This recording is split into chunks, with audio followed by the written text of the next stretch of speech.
कि आप माननीय नीतीश कुमार जी को याद दिलाइए, वो बूढ़े हो गए हैं, उनके उम्र का तकाजा है, वो भूलने की बीमारी हो गई है उनको याद दिलाइए कि जब 13 में भारतीय जनता पार्टी को छोड़कर गए थे तो उन्होंने कहा था मिट्टी में मिल जाएंगे, भारतीय जनता पार्टी के साथ नहीं जाएंगे। नीतीश जी केवल सत्ता के लोभी हैं, वो किसी भी बात पर टिके रहने वाले नहीं हैं, और जो ही उनको लगा कि राजद के साथ अच्छा नहीं जा रहा है तो 17 में राजद को छोड़कर फिर पलटी मारते हुए भाजपा के साथ आ गए। तो कल हमारे राष्ट्रीय प्रभारी जी ने स्पष्ट कह दिया है कि अब नीतीश कुमार जी के लिए नो एंट्री का बोर्ड लगा हुआ है। अब भारतीय जनता पार्टी किसी कीमत पर नीतीश कुमार जी के साथ कोई सरकार भविष्य में बनाने वाली नहीं है,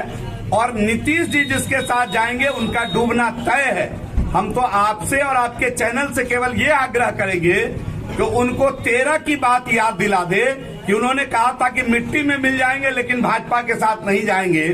अब बिहार की जनता ये बात याद करके रखी हुई है कि 25 के चुनाव में और 24 के चुनाव में उनको मिट्टी में मिलाकर बिहार की जनता रख देगी। हमारा बात लिख कर रख लीजिए आप। और मैं दूसरी बात आपको याद दिला देना चाहता हूं कि वो 15 की बात अगर हमारे साथ करते हैं तो उनको जरा 14 याद दिला दीजिए कि 14 में जब अपनी बदौलत सरकार वो चुनाव लड़े थे तो पूरे बिहार में 2 सीट पर जीते थे,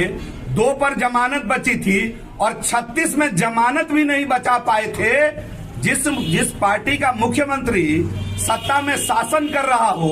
और उस पार्टी को बिहार में 40 में से 36 सीट पर जमानत अगर डूब जाता हो, जमानत नहीं बचता हो, ऐसे मुख्यमंत्री को उस दिन उन्होंने इस्तीफा का नाटक किया था। लेकिन आप याद करिएगा हमारी बात को, 24 में बिहार की महान जनता 40 की 40 सीट भारतीय जनता पार्टी को देने वाली है और इनका खाता नहीं खुलेगा। ये बात आप आज ही लिख कर रख लीजिए।